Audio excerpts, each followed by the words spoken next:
This is the SAU Report, a program featuring interviews with the faculty, staff, students, and alumni of Southern Arkansas University in Magnolia.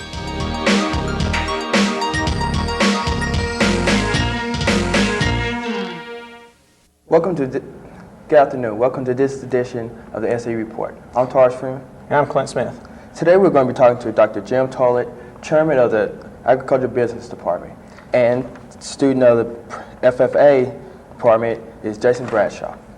Okay, to start things off, Dr. Tollett, just give us a brief overview of what the Ag Department here at SAU has to offer. The Ag Department at SAU has to offer 3 basic degrees with 2 pre-professional degrees and 1 minor. We have an Ag Business degree, we have an Ag Sciences degree, and we have an Ag Education degree. And the pre-professional programs are in the fields of forestry and in the fields of veterinary science, with a minor in the field of horticulture.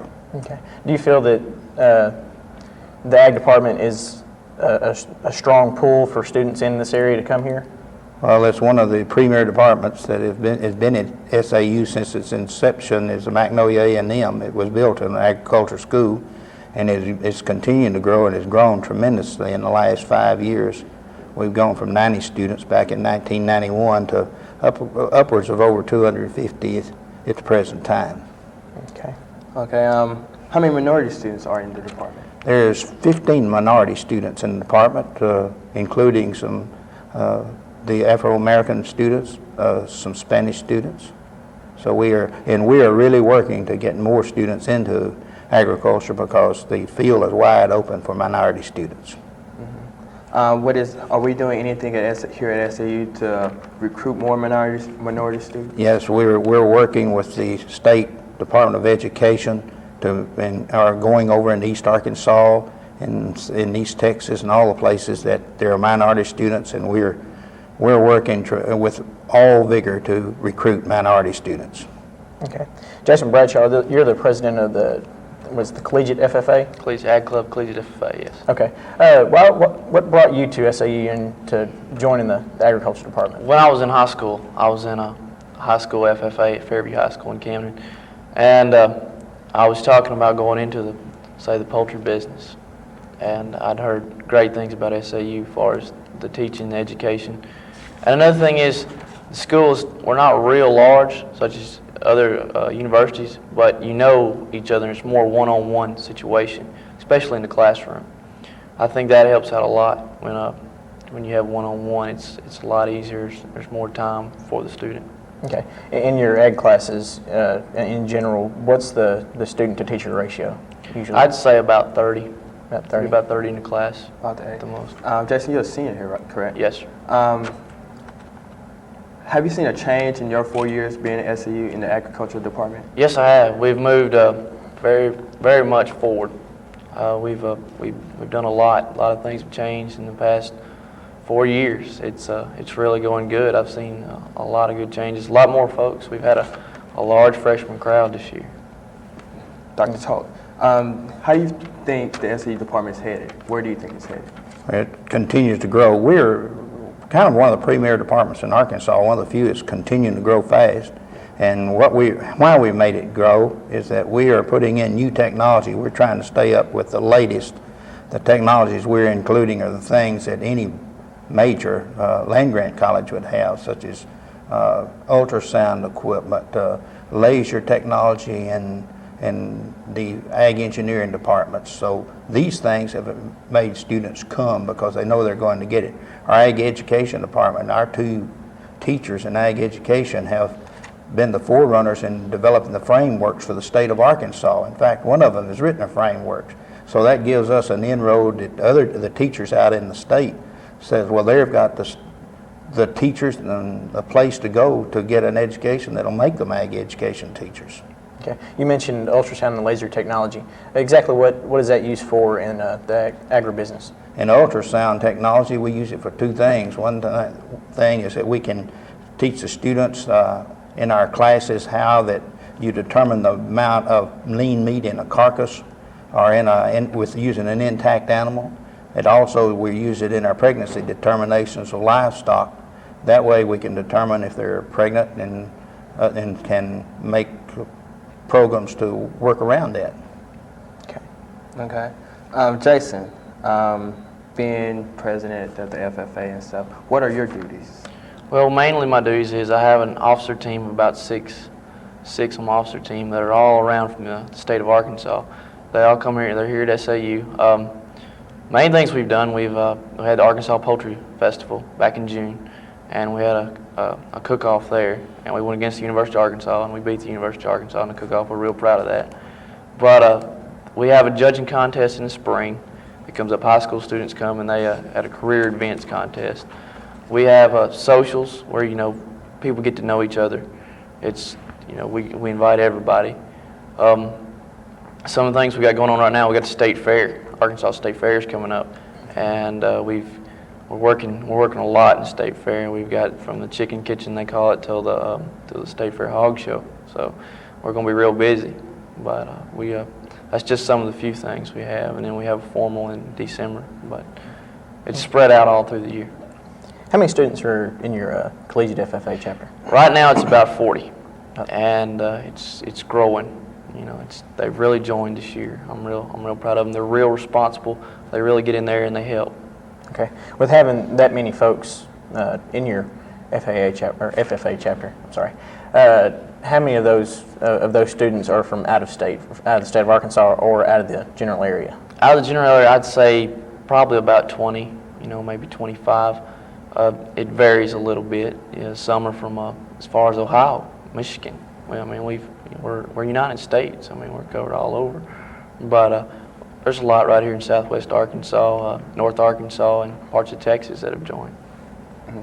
Dr. Tollett, are we trying to recruit more out-of-state students for the department? We sure are. We're spending a lot of time. In fact, I will be over in Northeast Texas for the admissions office next month, recruiting at 2 or 3 junior colleges, and we've got a lot of ag teachers that teach in other states, and they're sending a lot of students.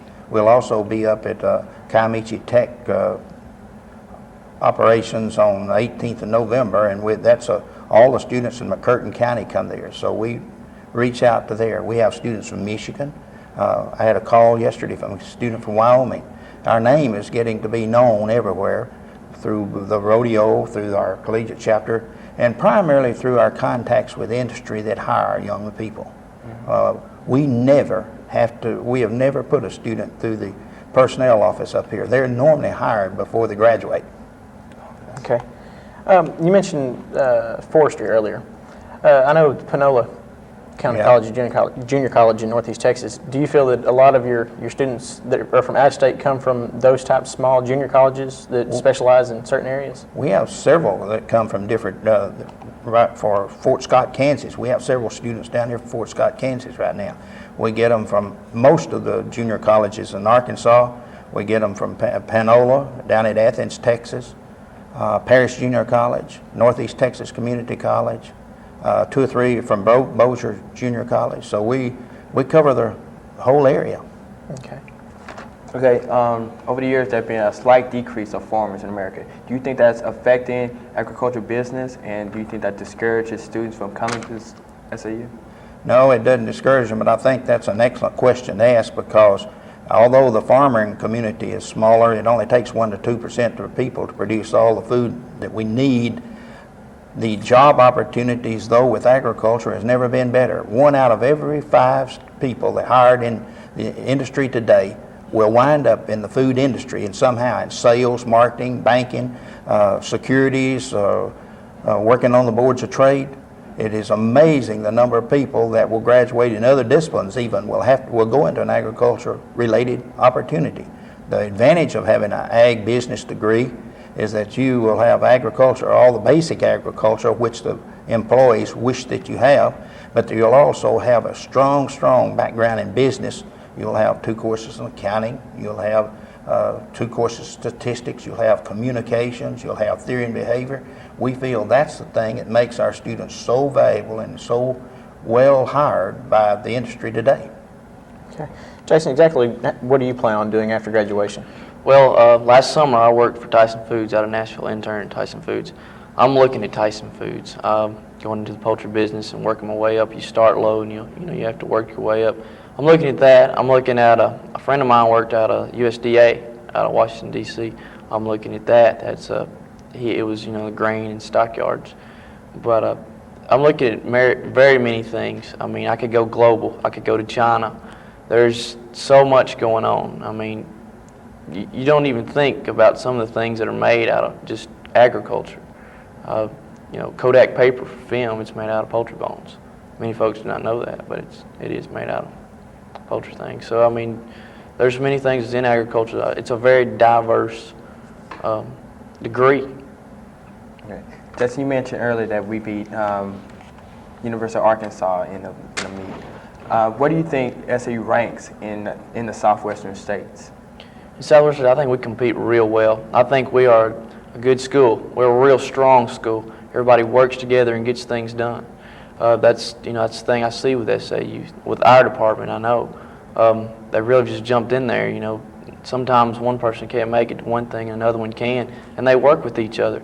And you know, you got to do that in the job market when you get out on your own. And that's I think we compete a lot. I think we really got a good program here. We're competing with other universities because they're kids just like us. You know, they're students that come from another high school, and I mean, they make the university. How do you feel about the faculty here compared to bigger schools such as U of A or, you know? I like it because it's one-on-one. I feel that you know, you have more choices for teachers for the same class sometimes, say at U of A or somewhere like that. But here, you can go talk to the folks. They know you by your first name. You're not just a number or something. You know, you're known by just your very first name. Everybody says, "Hey, hello, how you doing?" You know, on the campus. I like that. I think that's better. I think it's like I said, more one-on-one. That's what I love, you know, about SAU. Dr. Tollett, where did you attend school at? I started here many years ago when it was a 2-year university, and went here 2 years, went to University of Arkansas, got my BS and MS degrees, and then finished my PhD at the University of Illinois. Do you feel as though over the years you have seen a change in agricultural business?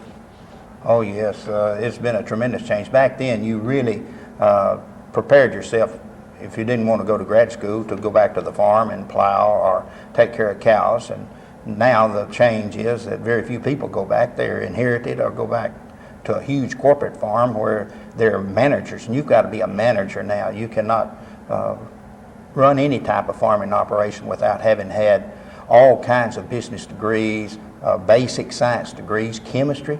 If you've got entomology, all these types of courses have to be a part of your life, or you won't succeed without it. How many students do you see coming in who were, you know, grew up nowhere near a farm or in the near an ag industry, but ended up, you know, coming to SAU and pursuing an agriculture degree? Kind of interesting. Just got through looking at that. About 39% of our students are from what we call urban areas. And I'll use an excellent example. We have had a young Afro-American from Central Arkansas, Central High School in Little Rock.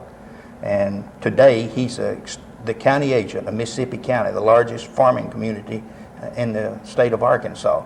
And when he graduated, he could have gone to work for I don't know how many companies. Everybody was here trying to hire him. He chose to go into extension service, and he is now the county agent in Mississippi County over at Helena. So it looks like as though SAU has a high success rate throughout the students. Extremely high. We have 100% higher rate for our students. When they get out of here, if they don't mind to go away somewhere and not just live in Southwest Arkansas, we can guarantee them a job. We had a young Afro-American boy named Saisley from here, and he is now one of the major managers of Carroll Food hog operations in North Carolina. When he went over there, he had jobs. So there's jobs anywhere, and I could put 150 people to work right today without even trying. Okay. See, I'm from a large, smaller than a regular sized town. Yep. Growing up, I never knew anything. I really didn't look for agriculture. Mm-hmm. But for students like me, how can you persuade me to go into agriculture business? What we're doing, and this has come about because the federal government and everybody else is trying to do it, we're going to the urban schools like where you're from, Lufkin, and from North Little Rock and Pine Bluff and all these schools.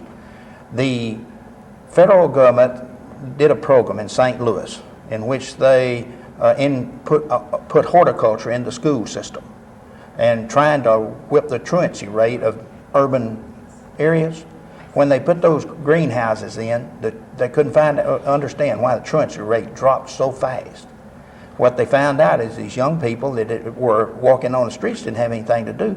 Boy, this became a real fun thing for them to grow plants, sell them, and so forth. It's now been instilled in Chicago, Kansas City, and today we don't have enough ag education teachers to fill those jobs. And that's where we're getting the nucleus of these young people. All at once they find out there's jobs other than plowing, which was historically what farming was, or growing a cow. They're finding that there's marketing jobs. They can work on the Chicago Board of Trade. They can become corporate officers in Conagra. One of our young men is now one of the corporate officers up at Conagra in Des Moines, Iowa. So there's so many different jobs. For young ladies, it's a wide open field for young ladies to go in sales and marketing, and in what you fellows are doing right here, ag journalism. There's job after job in ag journalism right now, writing articles for these farm magazines and so forth. So there are job opportunities for kids that are urban or non-trained. In fact, we like them better than the ones that's been otherwise, because they come here with an open mind, and so they grasp what we're after. We teach kids to drive tractors and never been on a tractor in their life. We had a Japanese girl here last year that she'd never been on a tractor, and now Mika is down at getting her a DVM degree at LSU, but she said coming here made her life for her because she learned things she never did. We have some boys one from Kenya working for us down here right now, and he'd never been on a tractor, and yesterday he was over there driving a tractor and baling hay, and it gives them something else to do, and that's what those kids are seeing, and that's how we're attracting them. I know there's farming all over the world. Can a student from SAU go anywhere on the globe and get a job? Yeah, anywhere. You're looking at one had the opportunity. When I grew up here at Nashville, Arkansas, I never dreamed I would have lived in Sydney, Australia, Hong Kong, South Africa, Cape Town, South Africa, and Guadalajara, Mexico. And right now, we offer a course in international business. When they finish, they can go anywhere. And we've got students all over the country right now. And we have many students that are working in international operations. Okay. Jason, you mentioned, or it was mentioned earlier about the rodeo.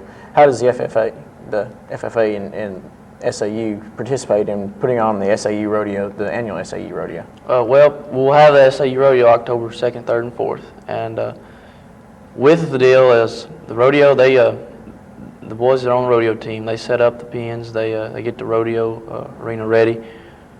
We'll work concession stand. We help them out any way we can. We kind of let them be in charge, and we'll just be their helpers. We have the concession, like I said, we work all the concession stand. We get all it set up. The advertising, this year we've advertised all over. I've tried to get it in every newspaper, on the radio. I've even sent to Region 10 on email. So I'm hoping they'll catch it. But I want to get the word out.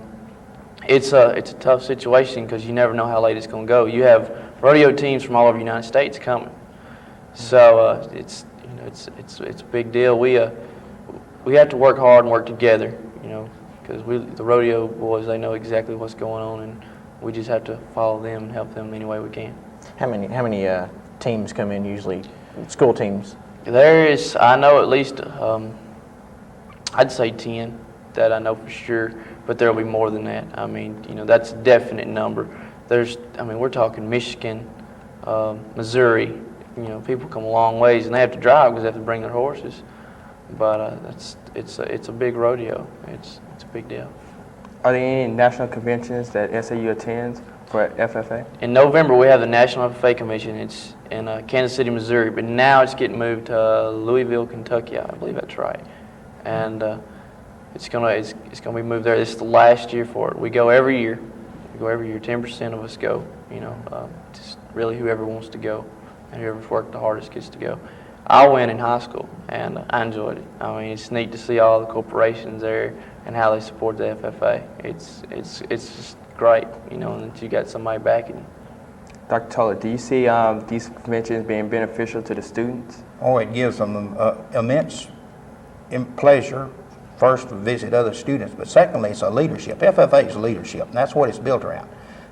If you go to most of any area that has a parliamentary procedure part of its meeting, there'll always be an FFA member using it because they understand parliamentary procedure. So they get that, they get to visit, as Jason just said, with all the major corporations are there. There's a huge area for booths about the different corporations, whetting their appetite to be hired in the future. They get that, they get to interact with people from all over the United States, which will be their peers in the future. It is a tremendous success. They even get to go to the state FFA convention. We have a booth up there. We put a booth up so that we can talk to young people that may want to come to school down here. And our students do all that. Were you a member at FFA when you was coming up? Oh yes, I was 4-H and FFA. So and I think it's one of the greatest organizations, young people, there is. And that's what has happened in these big inner cities, FFA. In fact, the president of the National FFA last year was from Cabrini Green, which is in Chicago, one of the roughest areas in the world. And he started from one of those greenhouses, and he was a National FFA president, an Afro-American boy. And I think that is a real tribute to what FFA has done for young people. Okay. Jason, what does the FFA chapter here at SAU do for the school besides the rodeo? What other things do y'all provide for school services? On school services, this year we're going to do the Sober Fest. They have a thing up in the mall area. We're going to do Sober Fest, Spring Fling. We'll be there. We'll have something going. It's in the process of working. Another thing we got, the socials are open to everybody. Anybody that's on campus, students, faculty. We want you to come. We want to get to know you. The main thing is we want to have a good time, but we work hard. The students are always involved, and I've had even accounting majors and a few others that are coming in and helping us. They wish they'd have went ag to be with us, and we told them now, hey, you can be a part of us. You can work with us. Were you in 4-H club also? I was in FFA since 8th grade. I never was in 4-H. I was always just in FFA. But I showed hogs for 3 years at a county fair, district fair, and state fair when I was in high school. What is the difference between the two?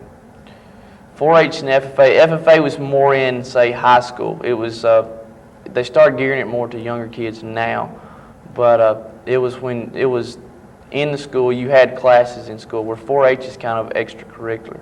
I say both go the same though. They're great programs. I noticed. Earlier we were mentioning forestry, and when I was in 4-H, I was on the land judging team. Do y'all have like a land judging team per se, or is it something totally different? Well, we do have judging teams, but the problem is you go a long distance to go judging, as far as SAU teams. But see, talking about say high school, we have what they call it now is a career events contest, and this happens. Say the week after spring break, like the first week of April. Every team in the Southwest District FFA, and that runs up to about Mena, all the way down through to Magnolia, to the county line, and that's a big crowd of kids. And we have land judging, poultry judging, livestock judging. I know I'm thinking missing some meat judging. There's so many contests, and it's all that day. And college kids all work that. They all have to work the contest, set it up, for the FFA students. Okay, Dr. Tollett, what new things do you foresee in the future for what new progress for the Ag Department here at SAU? Well, right now we're spending a tremendous amount of money. The alumni have come out to give us a lot of money to make the farm a showplace, and that's what we're making it. And the next year you will see new white fences, you'll see the barns, everything cleaned up. The farm is our laboratory, and because of that laboratory we allow students to work, and that is a real plus for the college, because we have right now 74 students. They earn a lot of their salary through our farm, which is the laboratory for the thing. What we see coming is we're trying to be the cutting edge of technology. We're putting in a new computer lab for those students who want to go into industries that demand a lot of computerization. we have just instituted the Ag Sciences program. This is the first year for it. And it was put there because the schools that take veterinary students, for example, now demand that they have a 4-year degree before they get in vet school. And by this also, this program is built strongly around agriculture, around sciences, biology. We really interact with the chemistry departments, the biology departments, the microbiology departments, and it allows these students to go into fields like nutrition, biochemistry, toxicology, all of those things that are highly scientific but very lucrative as job opportunities in the future. And what you see is that we have to have on a cutting edge of technology. For example, one of the end things now, and I was talking to you a moment ago about getting laser, is that we can take this laser technology and we can pinpoint imagery, which years ago we didn't know anything about. And you can teach students that you can fertilize a particular little area of a field and get more out of it. And so that's what's coming, those kind of things. By being chair of the department, are you pushing for more degrees to be offered in agriculture business? We don't need any more degrees. In fact, the trend is to go away from more degrees. It's to take agriculture business. You've got enough diversity in finance, and you've already got your basic ag courses, and you've got enough diversity in finance and business. In ag business, they will have several courses in what is agriculture business, like international business. They'll have it in farm management. They'll have it in policies and problems. So this allows them a great broad range of opportunities to go into. They can go, we have students who can go in on the Board of Trade and Securities, down to we've got kids in bank, working in bank as loan officers. So you don't need a lot of programs. What you need is strong programs, and we feel we have 3 of the strongest programs. We have the largest ag department in the state of Arkansas right now. We have 30 students in it that are pursuing a degree to be an ag education teacher. We don't have the largest number of teachers, but we really have a strong department. After receiving your degree from SAU, can you come back and get your master's here? No, yes, you can come back and get it in, and we're looking at that right now, but there's several of them have come back and gotten their degree in counseling and things associated, so that they can use that when they go out and they work for companies such as personnel officers and stuff like that. You can come back and get a degree in that type of opportunity. Are you considering taking your master's here or going somewhere else? I am considering my master's. I'm looking at at all the options. I wouldn't say here or there. I couldn't tell you yet. I mean, I've still got some time, but I am considering MBA. I think it's a great idea. You're talking just a little bit more school, but it'd help out in the long run. How much of an increase in money would it be for a person to have their master's in agriculture business? Start out not too much, but say you get to age 35 and you get where there's a job opening and it's a big position to move up, and they required for an MBA, or you have the comparative advantage because you have an MBA. I don't want to be limited. I want to have everything. I want to make sure I got everything that, nothing's going to hold me back, because I want to go all the way. I want to go straight to the top, whatever I go into. So it's always better to be well prepared when you go into something. But do you feel that most folks will have to pay their dues? Start real low and then work their way up. Oh, definitely. I think that's in any job. You got to prove yourself. I had to prove myself this summer, and just with the intern. But once I did, they understood, and they were real helpful. They were great folks. I think, yes, when you graduate, you got to prove yourself. It don't matter where you go. They may have heard good about you, but you got to prove it. Can I interject something here just a second? There's one thing that we really try to instill in young people here. Having worked in industry and hired a lot of people, as long as I did, I was with Dow Chemical for 30 years, and so I hired a lot of young people. And the 4 things that I try to tell young people when they come in and interview and talk, there's 4 things that people look for. The first is the ability to work. That people look for that. If you think you're a slacker, you're going to not make it in any type of operation. The second thing is honesty, because there are tests that they can give that can tell in 2 seconds if you're honest or not. No sense in anyone being dishonest, because you're going to fail. The third thing is that you don't mind going to where they want to send you. If you have anything and are planning to be at the top management, they're going to move you around about every 5 years. It's just one of the trials of being in with corporations. And the fourth thing, money will come. If you go to work for money, if young people go to work for money, they're going to fail. You need to pick an occupation you really like and do those other things, and money will come. And it answers sort of what you're just saying. That you've got to prove your spurs before you're going to get anywhere in a company. And they'll try you. They give you every kind of job. I think Jason even worked on a picking line and everything else in the chicken plant this year. And that turns some people off. But if you persevere, they're looking to see what kind of stickability you have. When they put you in these jobs, they're checking you out to see if you can stick with them. And for example, the 3 top managers of Tyson are SAU men. The 3 top. Now, it was 5. One of them retired, 2 of them retired, but 5 of the top men of Tyson were the SAUers. And they worked here and they worked everywhere else. That's the way they started. Okay. Well, we'd like to thank Jason Bradshaw and Dr. Jim Tollett for coming here today. And this concludes our edition of SAU Report. Thank you very much.